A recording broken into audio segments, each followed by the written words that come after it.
Добрий день, я вітаю. Good afternoon. Welcome everybody who just joined us. Media Center Ukraine Forum continues to work, and we will now be talking about the situation in Dnipropetrovsk Oblast. We have Mykola Lukashuk with us. He's the head of the Oblast Council. Mykola, welcome. Good afternoon. Good afternoon. We know that at night the occupants again shelled Dnipropetrovsk Oblast. Nikopol, Marhanets were under shelling. What is the current situation? The situation is the following. Nikopol district is being shelled almost every day. We have one person who was wounded. He is 59 years old. He was hit with shrapnel. And in the city of Nikopol, over 1,000 of private houses are destroyed. And there are also 500 multi-storied buildings that are destroyed or damaged. The entire territory of Ukraine this week, almost for all regions of Ukraine, has been entirely difficult. On October 10th, the Russians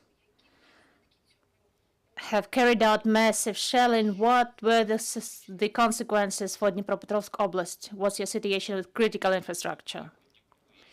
Dnipro city was hit, and also two districts of our oblast where the critical energy infrastructure is located.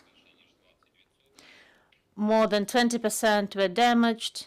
There was a big threat that part of the oblast will have no electricity at all, but all energy professionals, all oblast and district services of the energy company, they worked perfectly. And we asked our communities, we asked the citizens to switch off the street lights. We talked to businesses to decrease the load on the network. We had 5 people who died. 1 person died in the hospital. 31 people were wounded. We know where they was. This information and the goal of these hits, I think, is understandable for everyone. Did you manage to restore supply to all the districts of Dnipro? Yes. In Dnipro, in all communities and in the oblast in general, there is electricity now. We saw that there were hits and there was damage also on the road infrastructure. We saw the speed of renovation in Dnipro city. What is the situation as of right now? Could you please tell us in bigger detail?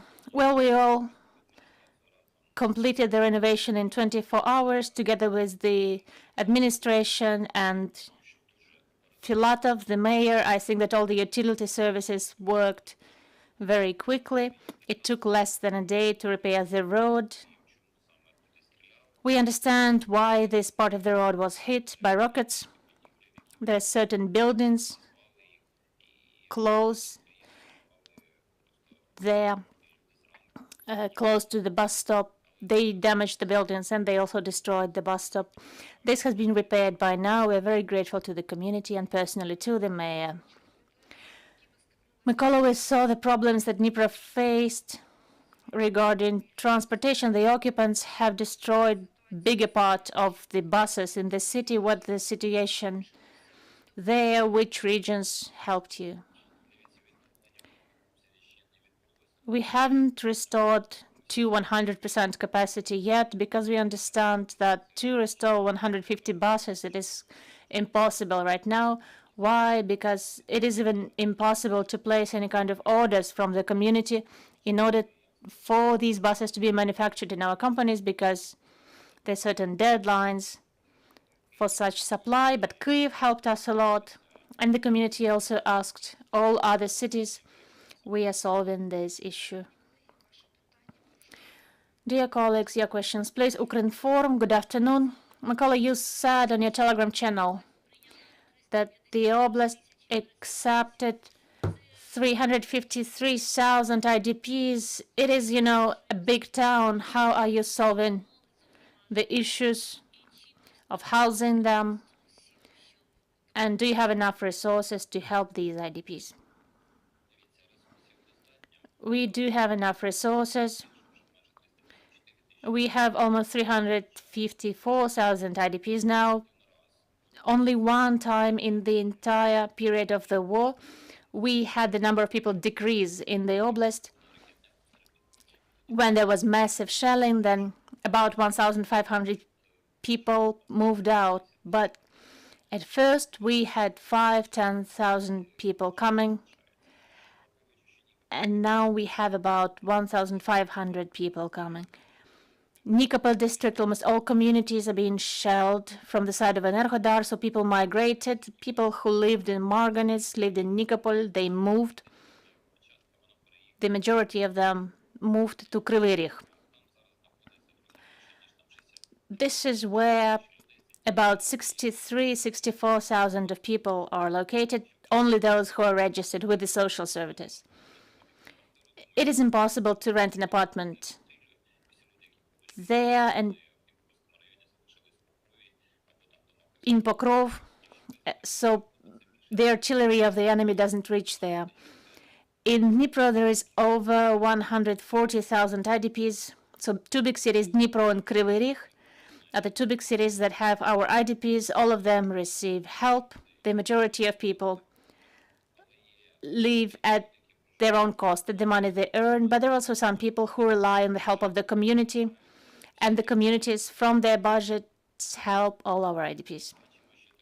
We also see the following statistics. Many people are now coming back from the western part of our country, and they stay here, including Kamensky district, Kamenska city.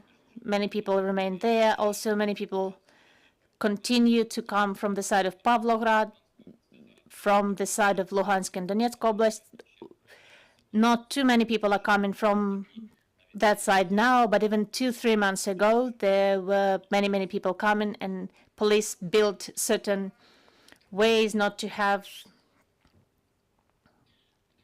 any problems at the checkpoints.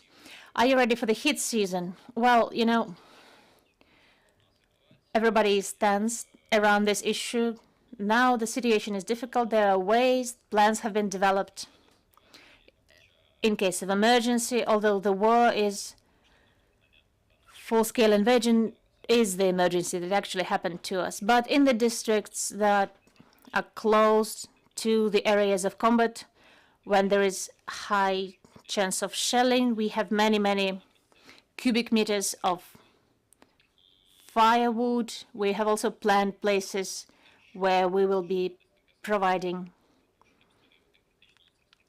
heat to people, and we also talk to the communities that there may be problems with electricity supply for several days. If the shelling continues, everybody understands this, everyone is ready. We cannot tell you any more right now publicly, but we are ready for all the situations. What are the biggest challenges for you as the oblast? Speaking of the challenges, challenge number one, all of us want our armed forces to liberate as quickly as possible the temporary occupied territories. I think this is what all the Ukrainians want now. The second challenge is economy. We're asking everybody to work, to pay taxes, because we see that the war also impacts our budget. We had